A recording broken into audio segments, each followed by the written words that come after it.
नमो सिद्धाणम नमो आयर्याणम नमो वज्रायणम नमो लोहे सौगसाहुणम ऐसो पंच नमोकारो सौ पाव पणास्नो मंगलानांच सर्वेसिम परमं हवै मंगलम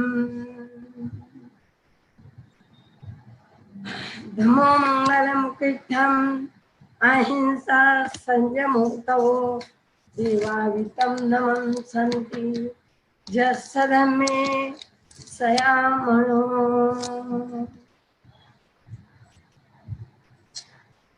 चलते हैं उत्तराधीन हम गुणस्थान की क्लास की ओर। गुणस्थान हमने कल देखा था। गुणस्थान प्रस्तावना। गुणस्थान क्या होता है? आत्मा के गुणों का स्थान, आत्मा के गुणों की वृद्धि, आत्मा के भीतर में नित्य प्रति उठने वाले भाव विचार। जहाँ विचारों की शुद्धि आ गई वहाँ जीवन की शुद्धि आ गई।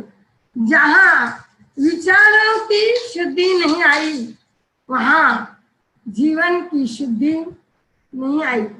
विचारों की शुद्धि जीवन की शुद्धि का बहुत बड़ा महत्व है। हाँ, तो आज हम विचारों की शुद्धि में पहली पायरी मिथ्यात्व गुणस्थान। मिथ्यात्व गुणस्थान कल हमने देखे थे।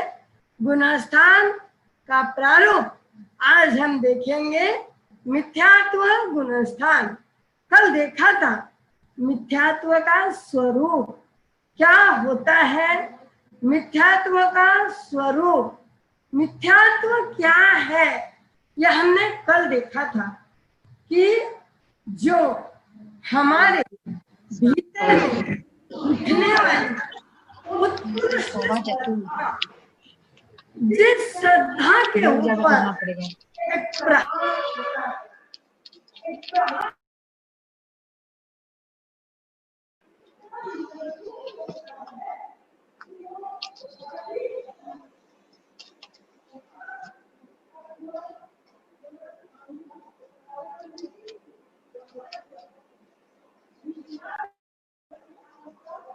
शुभारंभ ही वहां से होता है। और हमारे ज्ञानी कहते हैं मानो जब मिथ्यात्व आता है, हमने कल ही देखा कि जिस समय पर कुदेव, कुगुरु, कुधर्म और कुशास्त्र पर हमारी श्रद्धा निर्माण होती है। क्यों होती है हमारी श्रद्धा? इसलिए होती है कि हम अनंत जन्मों से उसी में पड़े हुए हैं। हम अनंत जन्मों से उसी के अंदर लगे हुए हैं। अनंत जन्म हमारे उसी में बीत गए। कई बार हमें जैन धर्म में मिला, लेकिन श्रद्धा को बढ़ाने वाले निमित्त नहीं मिले, श्रद्धाएं नहीं जगी। बस श्रद्धा मनुष्य बनने मात्र से शुद्ध श्रद्धा की जागृति नहीं हो सकती। शुद्ध श्रद्धा की जागृति तो सुदेव और सुगुरु, पहली बात सुगुरु, सुगुरु ही सुधर्म की हमको जानकारी देते हैं। और यदि सुगुरु ही ना मिले तो मनुष्य जन्म मिल करके भी क्या फायदा है? तो हमने अनंत काल जो है वो अश्रद्धा में बिताया। अब हमें श्रद्धा करना है, लेकिन वो आती नहीं, वो आएगी नहीं, और उसी को मिथ्यात्व गुणस्थान कहेंगे। अब आप सोचेंगे कि जब हमें गुणों की श्रेणी को देखना है तो ये मिथ्यात्व की क्या जरूरत है? तो गलत है। लेकिन ध्यान रखो, ये जरूरी नहीं है। ये तो अज्ञान दशा है, ये अज्ञान की सीढ़ी है, ये बात सही है। लेकिन जब तक तांबे को देखेंगे, कॉपर को देखेंगे नहीं, तब तक सोने का पता लगेगा। कॉपर और सोना दोनों साथ साथ रखेंगे, गोल्ड और कॉपर दोनों साथ साथ रखेंगे तो पता लगेगा ये गोल्ड है, ये तांबा है। सज्जन और दुर्जन दोनों साथ साथ रहेंगे तो पता चलेगा कि ये सज्जन है, इसको सज्जनता कहते हैं, इसको दुर्जनता कहते हैं। जिस समय पर खट्टा मीठा दोनों साथ आएंगे तब पता लगेगा ये खट्टा है, ये मीठा है, ये खारा है, ये चरपरा है, ये काला है, ये अच्छा है, ये गोरा है। तब पता लगेगा, तब तक हमको पता ही नहीं लगे। इसलिए ये मिथ्यात्व है, ये गलत है। जब तक इस बात का पता हमको सही ढंग से नहीं लगता तब तक तुम ही बोलो हम सम्यक्त्व की ओर कैसे जाएंगे, कैसे हम सम्यक्त्व की ओर बढ़ेंगे। इसलिए हमें पहले मिथ्यात्व को ही समझना पड़ेगा, हमें पहले इस बात को समझना पड़ेगा और फिर धीरे धीरे धीरे धीरे हमें उस पायरी पर चलना पड़ेगा। हो सकता है यहाँ पर बहुत से लोग ऐसे हो कि जिन्हें गुणस्थान क्या है ये शब्द भी न सुना हो सकता है यहाँ बहुत से लोग ऐसे हैं कि जिन्हें गुणस्थान के नाम ही नहीं मालूम। यहाँ बहुत से लोग ऐसे हैं कि जिन्होंने गुणस्थान का पूरा स्वरूप ही सीख लिया है, जिनको पूरा ही पता है। लेकिन मुझे तो पहले से बताना पड़ेगा।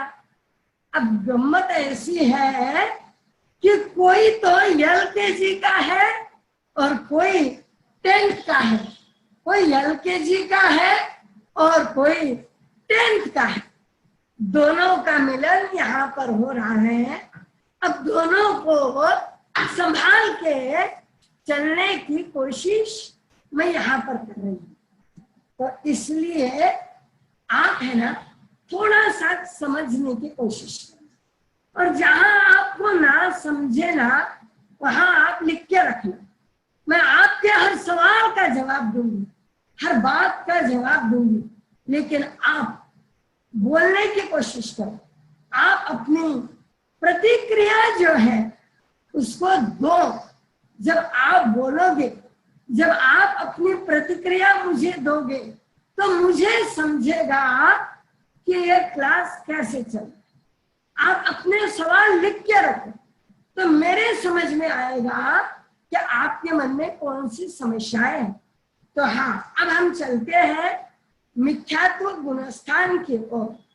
क्या है मिथ्यात्व गुणस्थान, उसका हम पहले परिभाषा देख लेते हैं। दर्शन मोहनीय, देखो शब्द है ना, शायद आपने नहीं सुने हुए होंगे और कईयों ने सुने हुए होंगे, लेकिन फिर भी भगवान के शब्द है। ये शब्द ही आपके, मैंने आपको कल ही कहा था, कषायों की मंदता और परिणामों की शुद्धि। जरूरी नहीं है सब समझना चाहिए। डॉक्टर की परिभाषा सबको नहीं समझती है, गोलियों में क्या कंटेंट्स है ये सबको नहीं पता लगता है, लेकिन उसका प्रभाव जरूर हमारे शरीर पर पड़ता है। तो ये समझ, ये शब्द ही इतने महत्वपूर्ण है। इन शब्दों में वो ताकत है, वो जान है, इन शब्दों में ही वो प्रभाव है कि जो आपके भीतर के क्रोध, मान, माया, लोभ, अश्रद्धा, इसको धीरे धीरे अपने आप कम करेंगे। तो इसलिए समझने की कोशिश करो। दर्शन मोहनीय कर्म के उदय से या निमित्त से जीव को जो अतत्व के ऊपर श्रद्धा निर्माण होती है उसको मिथ्यात्व गुणस्थान कहते हैं। इस जीव को दर्शन मोहनीय, दर्शन किसको कहते हैं? श्रद्धा को। दर्शन कहते हैं श्रद्धा को। जहां हमारे श्रद्धा के ऊपर मोह का पर्दा पड़ गया, श्रद्धा के ऊपर मोह का आवरण आ गया, श्रद्धा के ऊपर सामने मोह की दीवार खड़ी हो गई। इतनी बड़ी दीवार खड़ी हो गई, जैसे मैं इस रूम में बैठी हूँ तो बाहर का मुझे कुछ दिखता ही नहीं। ऐसे ही हमारे श्रद्धा के सामने एक मोह की इतनी बड़ी दीवार खड़ी हो गई कि हमें दीवार के पीछे का कुछ दिखता ही नहीं। तो जब दिखता नहीं तो अतत्व रूप श्रद्धा, तत्व के ऊपर हमारी श्रद्धा बैठती है। अब तत्व कितने हैं? तत्व किसको कहते हैं? 9 तत्व, जीव तत्व, अजीव तत्व, पुण्य तत्व, पाप तत्व, आश्रव तत्व, संवर तत्व, निर्जरा तत्व, मोक्ष तत्व। ये 9 तत्व है। इन तत्वों के ऊपर हमारी श्रद्धा बैठती नहीं। अभी आप यहाँ पर हो, आपको लगता होगा कि क्या बातें हैं, हमारे तो दिमाग के ऊपर से जा रही। मत जाने दो, दिमाग के अंदर जाने दो, घबराओ नहीं, छोड़ो नहीं, क्लास को छोड़ना नहीं। जहां नहीं समझे वहां 50 बार पूछो, मैं आपको 100 बार जवाब दूंगी, लेकिन आप क्लास को छोड़ना नहीं। लिप्त मत होना। लिप्त हो जाओगे तो जन्म मरण बढ़ाओगे, दुख का चक्र बढ़ाओगे, कषाय को बढ़ाओगे। देखो ना, कल ही उस 33 वर्ष के व्यक्ति ने, वो राजपूत जिसको कहते हैं, मैंने आज पेपर में पढ़ा, आत्महत्या कर ली। अरे यदि तुम गुणस्थान को समझोगे ना, चाहे दुनिया के परीक्षा आ जाए, चाहे दुनिया के कष्ट आ जाए, लेकिन तुम्हारे मन में आत्महत्या का विचार, सुसाइड करने का विचार कदापि नहीं आएगा। क्यों आएगा भाई? क्यों हम सुसाइड करेंगे? क्यों हम नीचे गिरेंगे? जब जानवरों के ऊपर इतने कष्ट आते हैं तो भी वो सुसाइड नहीं करते, तो हम क्यों करेंगे? और उसने क्यों किया? क्यों छोटा सा कारण मिल गया? क्यों छोटा सा निमित्त मिला? तो यहाँ पर शब्द आया है दर्शन मोहनीय कर्म के उदय के निमित्त से। उदय का निमित्त आता है। उदय का क्या आता है? निमित्त आता है। और जीव की अतत्व रूप श्रद्धा निर्माण होती है। तत्व के ऊपर श्रद्धा बैठती नहीं। तत्व को हम मानते नहीं। हम कहते हमको क्या, हम किसी को नहीं मानते। ऐसा मत बोलो, आपको सबको मानना है। सबको मानोगे ना तो जीवन की परिभाषा बहुत सीधी हो जाएगी। तो अतत्व रूप श्रद्धा जो है वहां जब निर्माण होती है तो मिथ्यात्व गुणस्थान हमारे भीतर में प्रवेश है ना। और मिथ्यात्व गुणस्थान का आना यानी श्रद्धा भ्रष्ट होना। और हम अनादिकाल से श्रद्धा भ्रष्ट ही होते आए हैं। हमारे अंदर श्रद्धा ही नहीं आई। दर्शन मोहनीय कर्म की उदय से हमारे ऊपर, हमारे मन में श्रद्धा नहीं आई। अब आपको लगता होगा कि ऐसी बात को समझ के हमको क्या फायदा होने वाला, क्या करेंगे इसको समझ के। ऐसा मत सोचना, ध्यान रखना। ये गुणस्थान के भी अपने कुछ प्रभाव होते हैं, ध्यान रखना। तांबा और सोना दोनों समझोगे तो पता लगेगा सोने का गुणधर्म क्या है, तांबे का गुणधर्म क्या है। तो इस तरह से आपको पता लगेगा गुणस्थान का गुणधर्म क्या है ना। क्यों पढ़ना चाहिए, क्या लाभ होगा हमको इसको समझने से, तो मैं आपको बता देती हूँ क्या लाभ होगा। पहला लाभ ये होगा मिथ्यात्व गुणस्थान को समझने से कि हमारे परिणामों में शुद्धता आएगी। परिणाम यानी भाव, परिणाम यानी विचार। हमारे विचार शुद्ध हो जाएंगे। जो ही हमारे मन में क्रोध आएगा हमारे क्रोध कम हो जाएंगे। जो ही हमारे मन में क्रोध की भावना आएगी हम शांत हो जाएंगे। अरे नहीं यार, हम तो मिथ्यात्व में जा रहे हैं, नहीं नहीं गलत है, ये समझ में आ जाएगा। परिणामों की शुद्धता बढ़ेगी। ध्यान रखना, परिणाम में शुद्धता आ गई, जिंदगी में शुद्धता आ गई। आपको गुणस्थान थोपड़ा नहीं सीखना है, आपको गुणस्थान शास्त्र नहीं सीखना है, आपको गुणस्थान आपके आत्मा में उतारना है और आपके जीवन को सुधारना है। गुणस्थान यहाँ पर मैं आपको जटिल भाषा नहीं ले रही हूँ, बहुत सीधी भाषा में समझा रही हूँ। तो परिणामों में यानी भावों में, भाव यानी परिणाम, परिणाम यानी विचार, विचार यानी पॉजिटिवनेस, पॉजिटिवनेस यानी सकारात्मक भावनाओं का प्रवाह बढ़ता है। दूसरी बात, भूमिका का ज्ञान होता है, हम जिस जगह पे हैं उस भूमि का ज्ञान होता है। तीसरी बात, सम्यक्त्व की ओर जाने की तैयारी होती है। हम पहचान लेते हैं ये तांबा है, ये हमारे काम की बात नहीं है, हमको तो सोना लेना है, बहुत जमा कर लिया तांबा, कोई फायदा नहीं है तांबे से, अब तो हमको क्या लेना है, सोना चाहिए, सोना। अब हम समझ गए हैं सोना क्या है, तो क्या होता है कि भूमिका का ज्ञान होता है। पहली बात, परिणामों की शुद्धता होती है, हमारे मन की भावना कहाँ जा रही है। लोग कहते हैं हमारी भावना बहुत अच्छी है, अरे भाई भावना अच्छी है बोलने से भावना अच्छी नहीं होती, वहां शुद्धता आना चाहिए।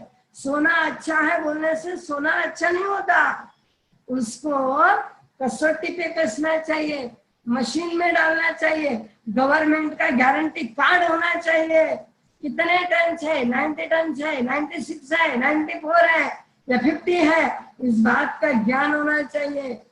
तो दूसरी बात, भूमिका का ज्ञान होता है। तीसरी बात, सम्यक्त्व धारण करने की भावना निर्माण होती है। सम्यक्त्व, हमको भी लगता है ये भी सोना खरीद रहा है ना, ये किलो भर खरीद रहा है, तो मैं आधा किलो खरीदूं, मैं 1 ग्राम खरीदूं, मैं 1 तोला खरीदूं, तो तैयारी होती है, मैं भी सम्यक्त्व की ओर जाऊं। अब यहाँ से विशुद्धता का प्रारंभ होता है, विशुद्धि की ओर आत्मा बढ़ने लगती है। दिन प्रतिदिन मानव की भावना शुद्ध और शुद्धतर होते जाती है। इतनी भावना शुद्ध होती है, लाख कष्ट आने के बावजूद भी वो उल्टे काम नहीं कर सकता, वो गलत कार्य नहीं कर सकता, वो नहीं कर सकता। वो नागश्री ब्राह्मण की तरह अपने ईगो को बचाने के लिए किसी को कड़वा तुम्बे की सब्जी नहीं बना सकता। ध्यान रखना, विशुद्धता किसको कहते हैं, वो है ना, भगवान महावीर स्वामी ने पहले भाव में शैया पालक के कानों में गरम गरम शीशा करके डलवा दिया था, क्योंकि उसने उनके नींद में खलल पहुंचाई थी। तो जहां पर विशुद्धता आती है वहां पर इंद्रियों का ममत्व कम होता है, वो ऐसा काम नहीं कर सकता। जहां पर हमारे मन में विशुद्धता की भावना निर्माण होती है, वहां हम सोमिल ब्राह्मण की तरह अपने परिवार के लिए, अपने बेटी के सुख के लिए किसी के प्राण नहीं ले सकते। उस समय पर हम हिटलर या औरंगजेब या ओसामा बिन लादेन की तरह क्या कर सकते हैं, हिंसात्मक कार्य नहीं कर सकते। वहां पर हम क्या है, ऐसे निर्दयता के कार्य नहीं कर सकते। ध्यान रखना, जहाँ विशुद्धि का प्रारंभ होता है वहां ये हमारे जीवन में ऐसे काम नहीं हो सकते। इसलिए मिथ्यात्व गुणस्थान जो है वह हमें विशुद्धता के प्रारंभ की ओर ले जाता है। ध्यान रखना, विशुद्धता का प्रारंभ होता है तो ये लाभ है, समझ गए ना, मिथ्यात्व गुणस्थान के लाभ, परिणामों की शुद्धता, भूमि का ज्ञान, सम्यक्त्व के धारण करने की भावना और विशुद्धि, हमारे मन के अंदर परिणामों की विशुद्धि, सम्यक्त्व की तैयारी, सम्यक्त्व की तैयारी, सम्यक्त्व बनने की तैयारी। लोग तो बहुत कहते हैं यहाँ मिथ्यात्व, यहाँ सम्यक्त्व, अरे किसको मालूम हम सम्यक्त्व है या मिथ्यात्व है, तुम बोलो किसको मालूम, कौन बता सकता है मैं सम्यक्त्व हूँ कि मिथ्यात्व हूँ, क्या प्रमाण पत्र है इसका। ध्यान रखो, हम सम्यक्त्व है या मिथ्यात्व है, या तो हमारी आत्मा जान सकती है, या सर्वज्ञ सर्वदर्शी जान सकते हैं। कौन जान सकता है? हमारी आत्मा जान सकती है, या सर्वज्ञ सर्वदर्शी जान सकते हैं, या हमारे कर्मों की डिक्शनरी होती है, कर्मों की एक फाइल होती है, सॉफ्टवेयर और हार्डवेयर। जैसे फाइल होती है ना मोबाइल में, इसमें कंप्यूटर में, वैसे ही हमारी भी कर्मा वर्गना नाम की एक फाइल तैयार होती है। वो फाइल जानती है हम सम्यक्ति है या मिथ्यात्व है, बाकी कोई नहीं जान सकता। तीन चीज, ये तीन लोग ही जान सकते हैं हम सम्यक्ति है या मिथ्यात्व है। इसलिए टेंशन लेना नहीं, किसी के बोलने में जाना नहीं। मैं आपको सिखा नहीं रही हूँ, मैं आपको आत्मा के करीब ले जा रही हूँ, गुणस्थान के माध्यम से। धीरे धीरे धीरे धीरे हमें कहाँ जाना है? शुद्धता की ओर जाना है, सम्यक्त्व की ओर जाना है, शुद्ध दशा की ओर जाना है। धीरे धीरे जाना है, जल्दी जल्दी नहीं। जल्दी तो कैसे जाएंगे? अरे अनंत काल से हम वहां पड़े हैं, कैसे जाएंगे? इतने जल्दी नहीं जा सकते, इतने जल्दी क्षमता नहीं आ सकती। क्या है? अरे पर आएगी जरूर, पर आएगी जरूर। अब पहले गुणस्थान में भी आपके अंदर क्षमता की तैयारी हो जाएगी, हो जाएगी। और जब आगे आगे बढ़ोगे ना, तो इतनी तैयारी होगी कि आप सोच भी नहीं सकोगे। हमारे यहाँ पर एक सनत कुमार कथानक आता है। हम एक प्रश्न देख लेते हैं बीच में, हमें सवाल बीच में देख लेते हैं कि तत्व रूप श्रद्धा मिथ्यात्व है या अतत्व रूप श्रद्धा मिथ्यात्व है? मिथ्यात्व क्या है? तत्व रूप श्रद्धा या अतत्व रूप श्रद्धा? यस या नो में आपको जवाब देना है। देखती हूँ आपकी जागृति कितनी है, देखती हूँ ना। दो जवाब, दो जवाब। तत्व रूप श्रद्धा मिथ्यात्व है या अतत्व रूप श्रद्धा मिथ्यात्व है? यस या नो? यस या नो? देना है ना आपको दो जवाब, तत्व रूप या तत्व रूप श्रद्धा। फटाफट जवाब दो। वेरी गुड, बहुत अच्छा, बहुत अच्छा, बहुत सही जवाब। 75% लोगों के जवाब सही। तो 25% लोग तत्वरूप श्रद्धा करें। नहीं, आपका सवाल गलत। तत्वरूप नहीं, अतत्वरूप श्रद्धा। यदि तत्वरूप श्रद्धा आ गई तो समय पहुंच जाए।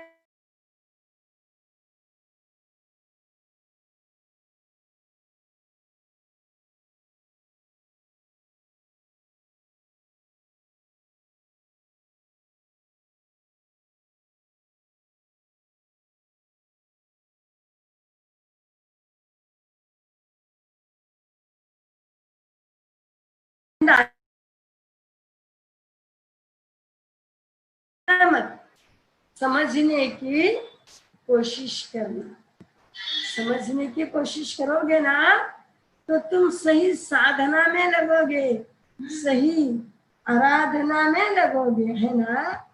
बहुत सही बात, वाह, खूब खूब धन्यवाद आप सब लोगों को।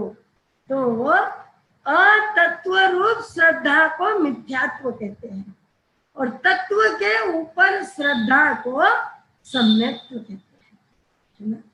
इस बात को फिर ध्यान रखें। तत्व के ऊपर जब श्रद्धा जागृत होती है ना, तो मैं आपको बताती हूँ, हमारे 12 चक्रवर्ती है, 63 सलाका पुरुषों में 12 चक्रवर्ती है। उन 12 चक्रवर्तियों में एक सनत कुमार चक्रवर्ती का वर्णन करता है। कथा बहुत लंबी है, मुझे इतनी लंबी नहीं करना, मैं बेस्ट टू पॉइंट पकड़ रही हूँ। तो सनत कुमार चक्रवर्ती ने अत्यंत सौंदर्य था उनका, लेकिन उन्होंने दीक्षा ले ली। 6 खंड का राज्य त्यागा, वैभव त्यागा, स्त्रियां त्यागी, महल त्यागा। कब त्यागता है आदमी ऐसा? जब शुद्ध सम्यक तो दशा आती है, तब उसको सब तुच्छ लगता है। वो भोगता भी है, 6 खंड का राज्य भोगता है, लेकिन मन में उसके प्रति आसक्ति नहीं रहती। तो त्यागता भी है, भोगता भी, दोनों भी। सनत कुमार चक्रवर्ती ने खूब भोगा भी, खूब भोगा, खूब सुख भोगा, खूब 6 खंड का राज्य भोगा, खूब समृद्धि भोगी, स्त्रियों के साथ में भोग भोगे, खूब सौंदर्य था, सब कुछ किया, अंत में त्याग दिया।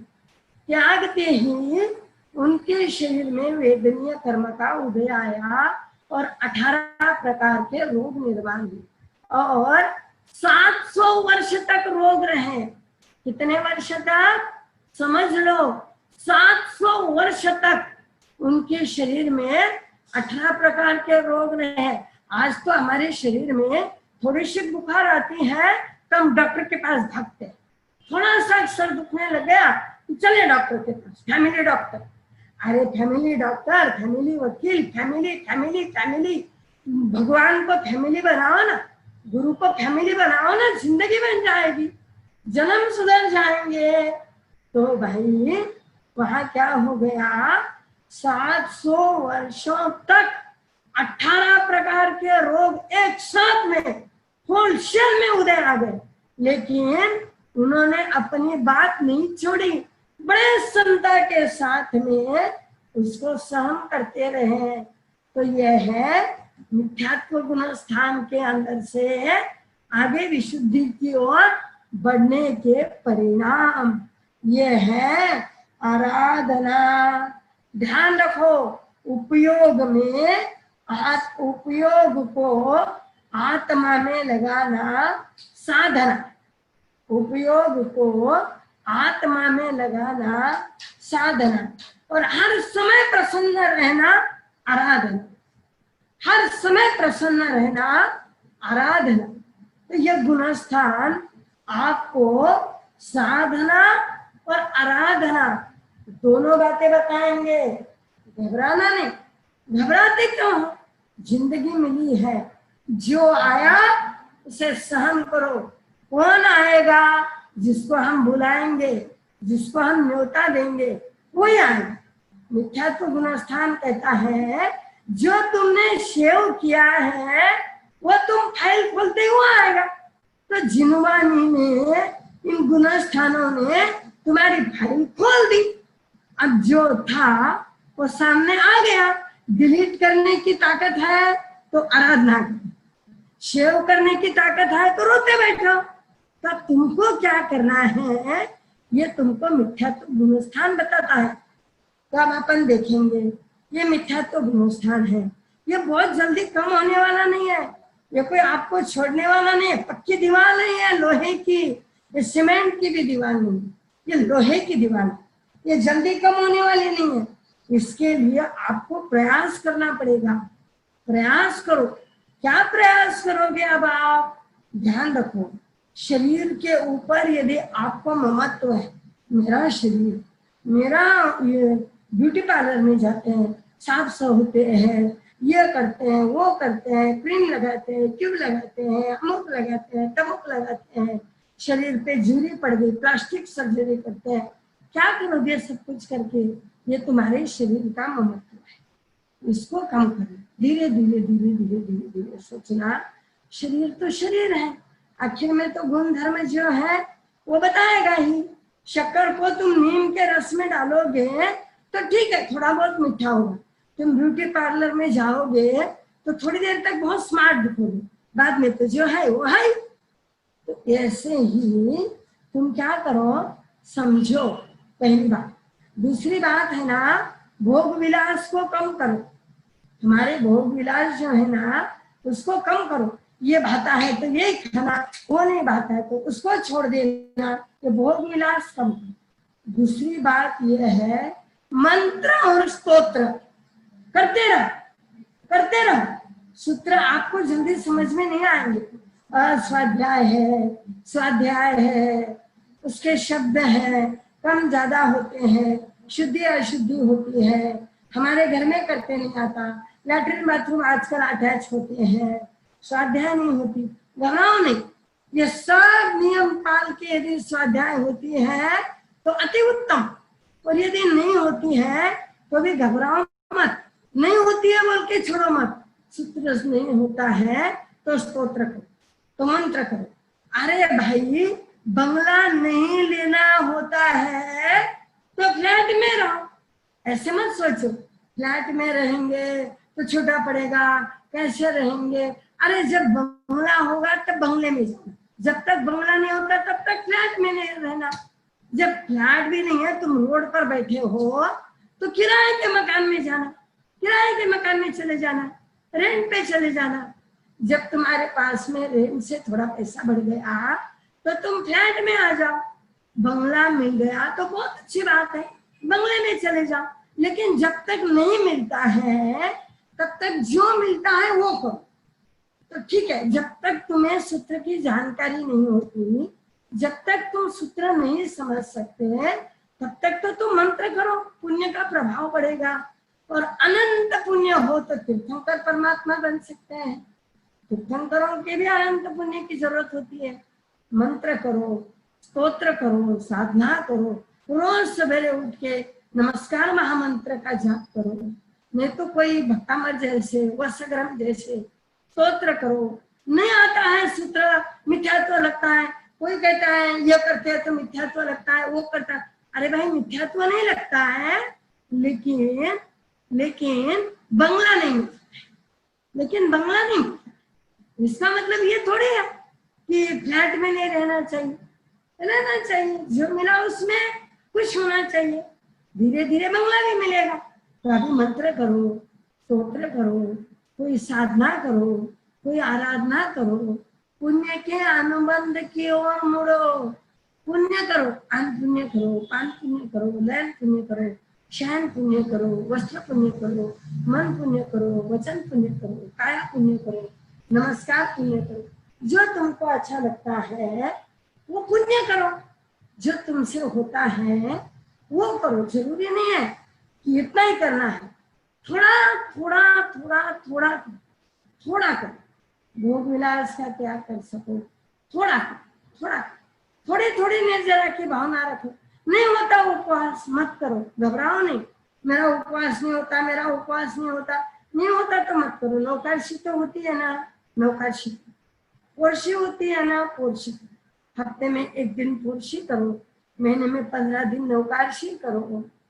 क्या है, साल में 2 बार उपवास करो, अमावस की अमावस उपासना करो, हफ्ते में एक दिन व्यासना करो, एक दिन नमक छोड़ो, एक दिन घी छोड़ो, एक दिन तेल छोड़ो।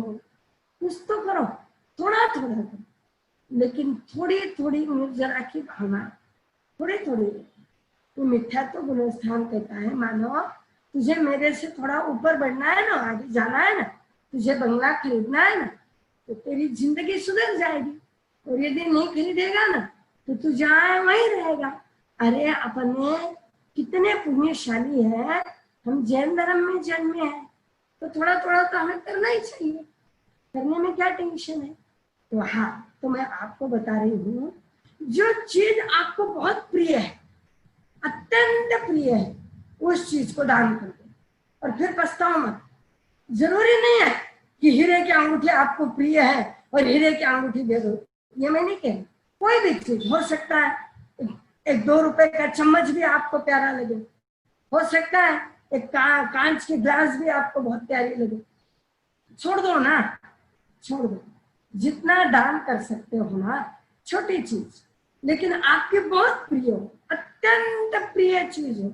ऐसा जरूरी नहीं है हीरा ही प्रिय है, दुनिया में कुछ भी प्रिय लग सकता है, छोटी से छोटी चीज भी प्रिय लग सकती है। तो जो चीज प्रिय है ना, कम से कम साल में एक बार तो भी वो चीज का दान कर दो।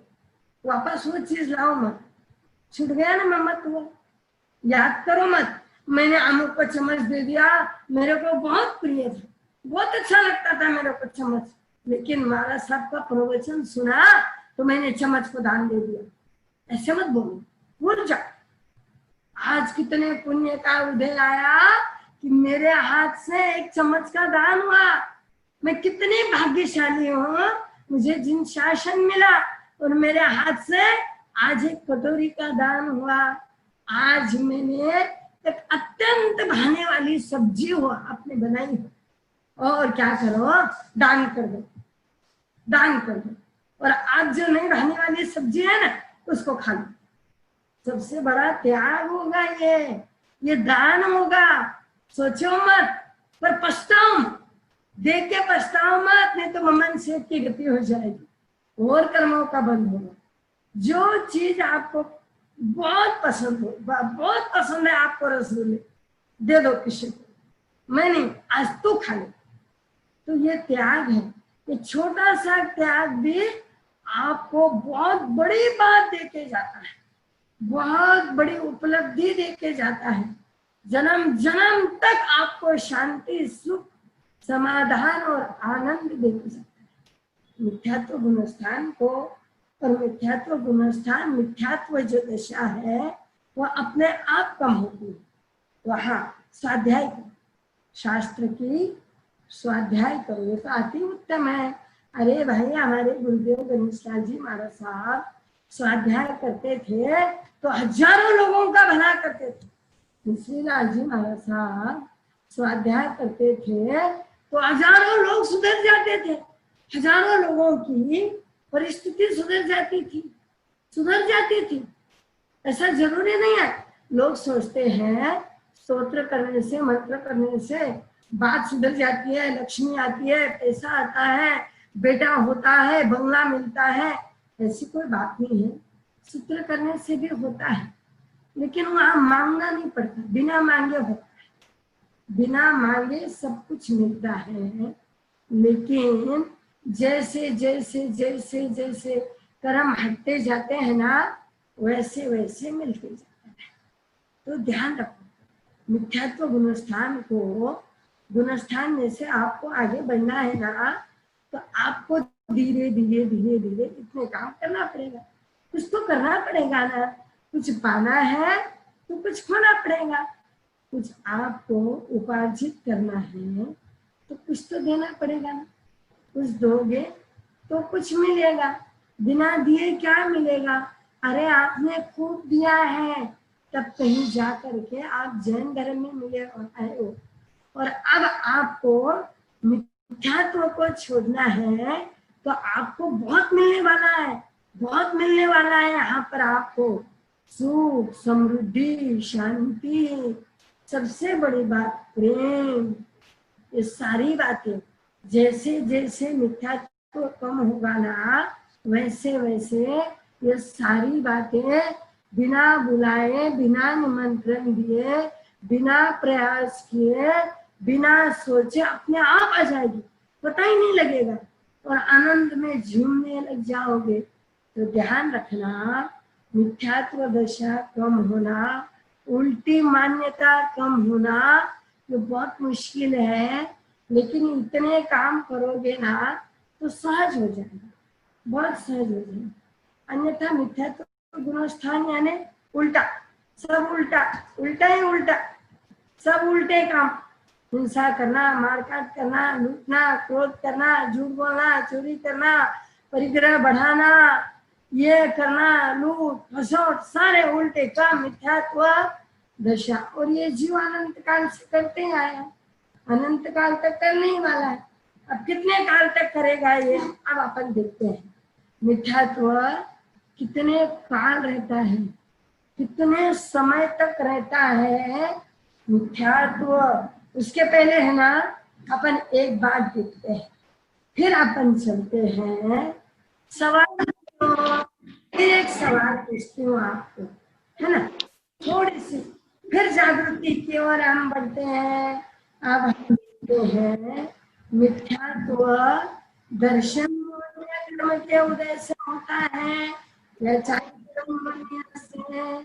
दो जवाब बड़ा देखते हैं कौन कौन जवाब देता है।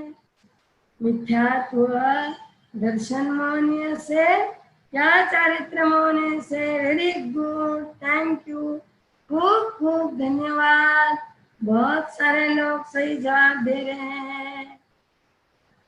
तो ध्यान रखना कि मिथ्यात्व दर्शन मोहनीय कर्म के उदय से होता है, और कषाय और योग का क्या मिलता है?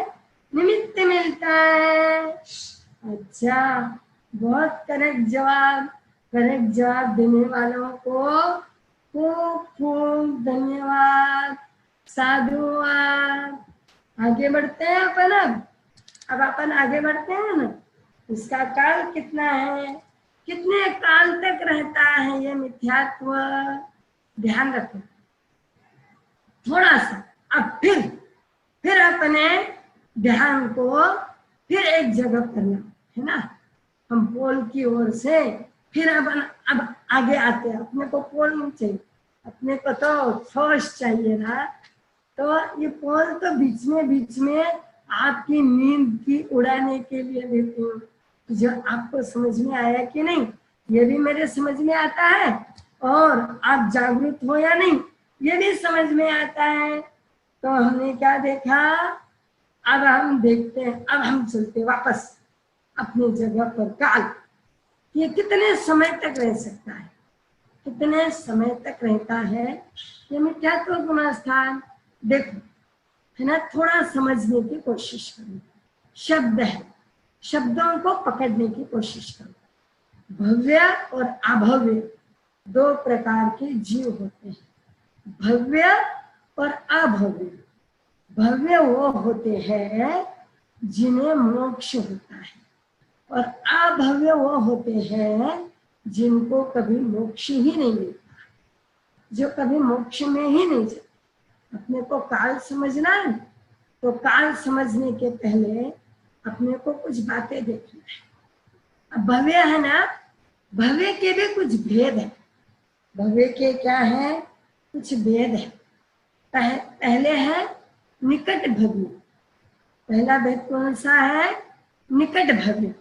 दूसरा भेद है दुर्भव्य। दूसरा भेद है दुर्भव्य। तीसरा भेद है दूर दूरतर भव्य। तीसरा भेद है दूर दूरतर भव्य। अब निकट भव्य जो होते हैं ना, वो बहुत जल्दी मोक्ष में जाने वाले होते हैं। उनका रिजर्वेशन फाइनल होता है। उनको रिजर्वेशन इतना फाइनल उनकी सीट होती है कि उनके लिए आरक्षण विरक्षण कुछ नहीं होता। फाइनल सीट, फाइनल रिजर्वेशन, गए कि बैठे, बैठे कि चल। और उनके गाड़ी का भी समय बिल्कुल करेक्ट होता है। उनकी गाड़ी लेट होती नहीं, न गाड़ी लेट होती है न सीट ये होती है आरक्षित सीट, सुरक्षित सीट होती है। बिल्कुल उनको अपनी सीट मिलती है, और उनके गाड़ी का समय 9:05 है तो करेक्ट 9:05, 9:06 नहीं होता। वो कौन है, निकट भव्य। वो कौन है, निकट भव्य। ध्यान रखना, जिन जिन के मन में डाउट हो उन्होंने अपने डाउट को लिख के रखो। शंका मत रखो, तुम्हारा डाउट लिख के रखो। और आज का और कल का क्लास आपको कैसे लगा इसके बारे में आप हमें सूचना दो, तो हमको समझ में आएगा कि आपको क्लास अच्छा लग रहा है या नहीं लग रहा है, आपको समझ में आ रहा है या नहीं आ रहा है, या मुझे और थोड़ा सीधा करना पड़ेगा तो मैं कल वैसा करूंगी, है ना। तो अपन देख रहे हैं भव्य के भेद। पहला भव्य का भेद कौन सा, निकट भव्य, कंपल्सरी जाने वाला है, वो जल्दी जाने वाला है। अब दूसरा है कौन सा भेद, दूर भव्य। वो संख्यात असंख्यात अनंत भाव में कभी न कभी निश्चित रूप से मोक्ष में जाना। इस भाव में नहीं, अगले भाव में, उसके अगले भाव में, संख्यात भाव में, असंख्यात भाव में, या अनंत भाव में कभी न कभी जरूर जाएगा, जाएगा जरूर। गाड़ी मिलेगी जरूर। अब 140 सीट हो, उसके बाद में उसका नंबर आने वाला हो, 150 सीट हो, उसके बाद में आने वाला हो, तो आज नहीं तो कल कभी न कभी तो नंबर आए, लेकिन आएगा जरूर। क्योंकि उसने रिजर्वेशन कर दिया है। जिसने रिजर्वेशन किया है उसको आज नहीं तो कल सीट मिलने वाली है, और सीट नहीं मिली तो दूसरी बात क्या होती है, जो तुरंत टिकट लेते हैं क्या बोलते हैं उसको, क्या बोलते हैं, तत्काल। उसको क्या बोलते हैं, तत्काल। तो थोड़े ज्यादा पैसे देना पड़ता है तत्काल, तो कभी कभी तत्काल में भी सीट मिल जाती है दुर्भाग्य को। लेकिन जो तीसरा कौन सा होता है, पहला निकट भव्य, निकट भव्य यानी तुरंत क्विक, अब भी मोक्ष में जाने वाला, बस तैयारी है, आयुष्य पूरा हुआ कि चले, आयुष्य पूरा हुआ कि चले अपनी जगह पर। उनके लिए तो जैसे भगवान महावीर स्वामी मोक्ष में जाना ही जाना, जाना ही जाना, ठहरा हुआ पक्का है जाना, ये बात पक्की है। अब दूर भव्य जाना ये बात पक्की है, लेकिन कब जाना ये नहीं मालूम। शायद 10 भाव हो सकते, 15 जन्म लेना पड़ता है, 20, शायद जिनकी संख्या नहीं इतने भाव लेना पड़ता है, शायद अनंत भाव लेना पड़ता है, कुछ भी हो सकता है, लेकिन जाना जरूर है, वो जाएगा जरूर। अब तीसरी बात है ना, वो है दूरतर भव्य। ये भव्य तो है लेकिन जा नहीं सकता, ये कभी मोक्ष में नहीं जा सकता। भव्य तो है, दूरतर भव्य है। अब दूसरा है ना अभव्य, घबराना नहीं, मैं आपको वापस विश्लेषण बताऊंगा। दूसरा है अभव्य, ये कभी मोक्ष में नहीं जाता, कुछ भी ये कहीं तक भी जाएगा, ये मिथ्यात्व ही रहेगा, ये सम्यक्त्व में आता ही नहीं। ये कितना भी ज्ञान पढ़ने दो, ज्ञान पढ़ने से भाव शुद्ध नहीं होते। आप ये मत सोचना ये बहुत ज्ञानी है महाराज साहब, इनको बहुत सूत्र आते महाराज साहब, सूत्र आने से कुछ नहीं होता। अरे पूर्व का ज्ञानी जो था वहां भी चला गया, बाप जी ये बहुत चारित्र पालता है, अरे चारित्र पालने वाले भी लटक गए, लटक जाते हैं यहाँ साहब मिथ्यात्व गुणस्थान में। जरूरी नहीं है कि ज्ञान प्राप्त कर लिया तो तुम आगे सम्यक्त्व में चले गए, नहीं जाओगे तुम। यदि तुम दूरतर भव्य हो तो तुमने चारित्र ले लिया तो भी तुम भव्य भले हो जाओ, लेकिन तुम मोक्ष में नहीं जा सकते। और अभव्य का तो सवाल ही नहीं उठता। अब दूरतर भव्य और अभव्य में फर्क है। आपको लगता होगा दूरतर भी नहीं जाते अभव्य भी नहीं जाते, हमारा सब कुछ तो भी नया ही बोल रहे हैं। कईयों को लगता है बाप जी कुछ तो भी नया ही नया बोलते हैं, हम तो आज तक ऐसा सुनते आए। ऐसा नहीं है, ऐसा नहीं है, ध्यान रखो। जो दूरतर भव्य है ना, उसके लिए उदाहरण मैं दे रही हूँ आपको, वो विधवा स्त्री के समान है। जिसको जो विधवा स्त्री हो जाती है ना, उसमें संतान पैदा करने की ताकत है, उसको संतान हो सकती है, लेकिन वो विधवा है। लेकिन वो कौन है, विधवा है। विधवा है मतलब कोई आजकल के जैसे दूसरी शादी करने वाली नहीं है, आजकल के जैसे और किसी के साथ में लफड़े करने वाली नहीं है, वो सही में विधवा है, वो कुछ नहीं करने वाली है, वो ब्रह्मचर्य ही पालने वाली है, उसमें ताकत है, लेकिन उसको बच्चा नहीं हो सकता।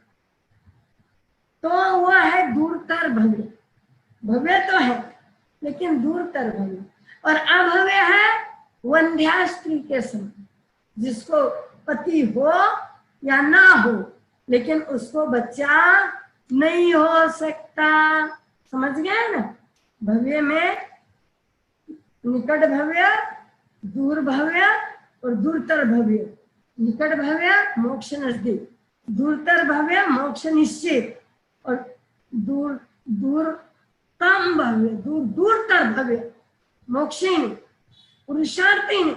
वो पुरुषार्थी नहीं करते, इसलिए नहीं जाते हैं कि वो कभी पुरुषार्थ करने की सोचते भी नहीं।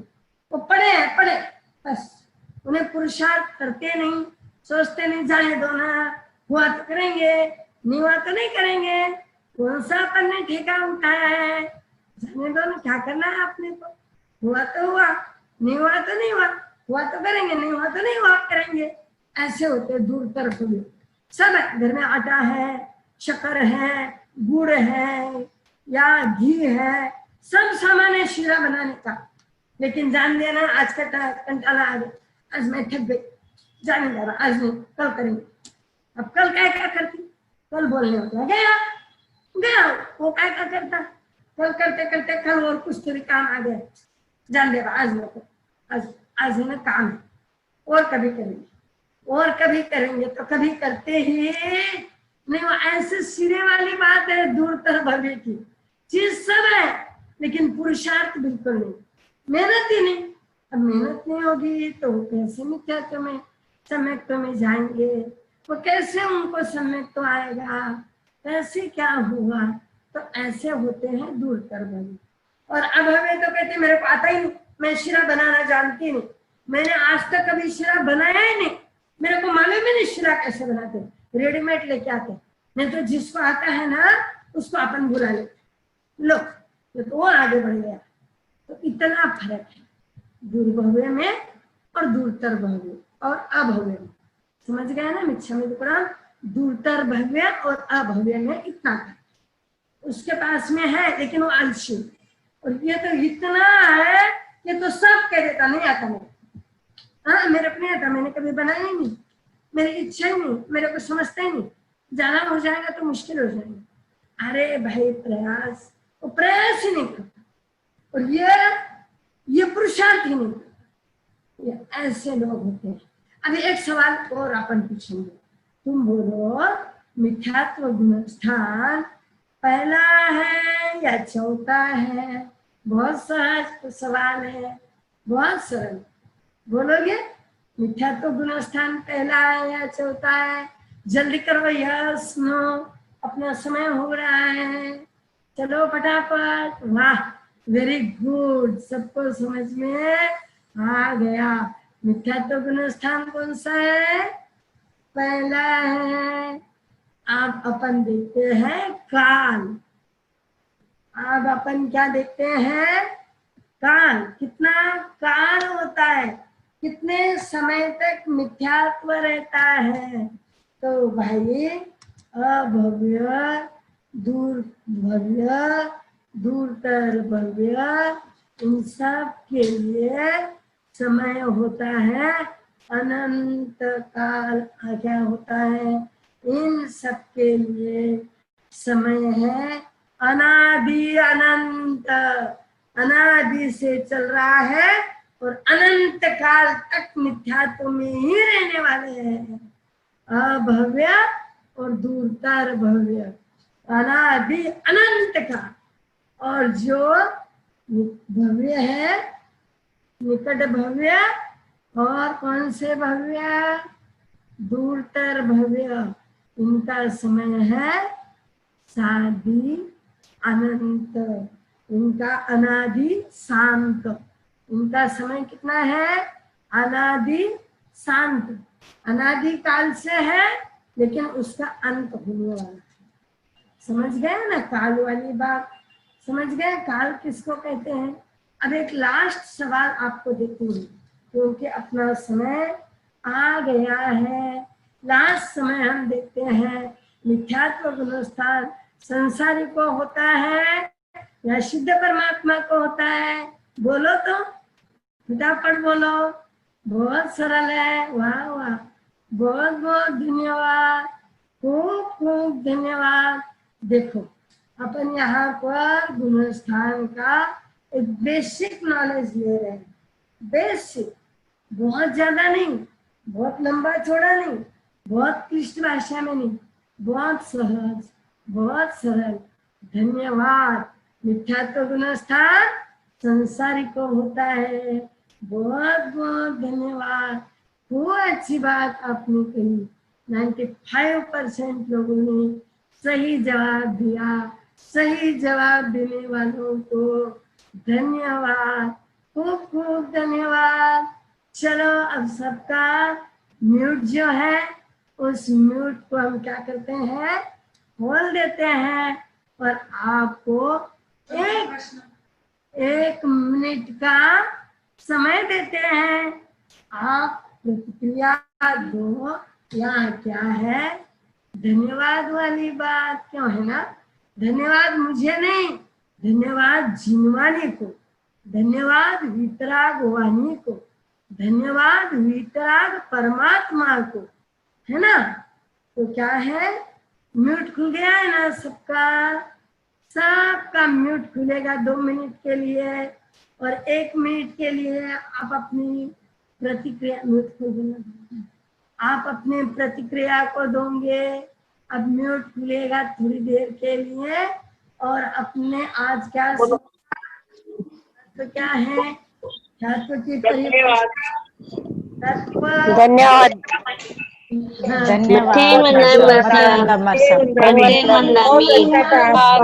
वंदनामी गुरुदेव। मथन वंदनामी महाराज साहब सुख साता। मथन वंदनामी महाराज साहब बहुत सरल। वंदनामी महाराज साहब। बहुत अच्छा दिया लगा। धन्यवाद महाराज साहब। बहुत अच्छी तरह समझ में आया।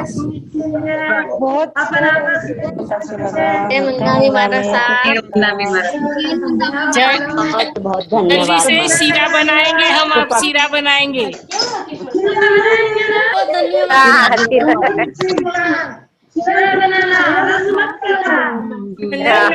बनाएंगे, कोशिश करेंगे, कोशिश जरूर करेंगे। बहुत बहुत धन्यवाद। बहुत बहुत धन्यवाद। धन्यवाद। बहुत बहुत धन्यवाद महाराज साहब। आपको अच्छा लगा? धन्यवाद। बहुत अच्छा लगा। अच्छा समझो और लिख के रखो, नहीं समझा तो लिख के रखो। अपनी प्रतिक्रिया हमको लिखिए दो, जिससे हमको पता चलेगा। फीडबैक दो, आपका फीडबैक, आप अपना फीडबैक दो। सद्गुरुनाथ की जय। सब जने सद्गुरुनाथ की जय। जय। पंचकमेशी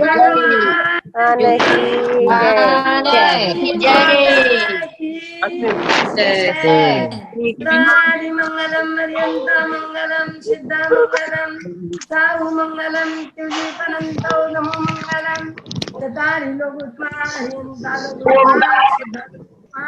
साहु लोग उत्मा त्युजीपनंतो नमो उत्मा चतारि शरणं पवजामि सिद्धासनं पवजामि शरणं पवजामि योगी परंतौ दमो शरणं पवजामि हरियं जी का शरण सिद्ध जी का शरण अद्भुत जी का शरण योगी परंतु का शरण करना और शरणा कोई आदरे तो अक्षय अमर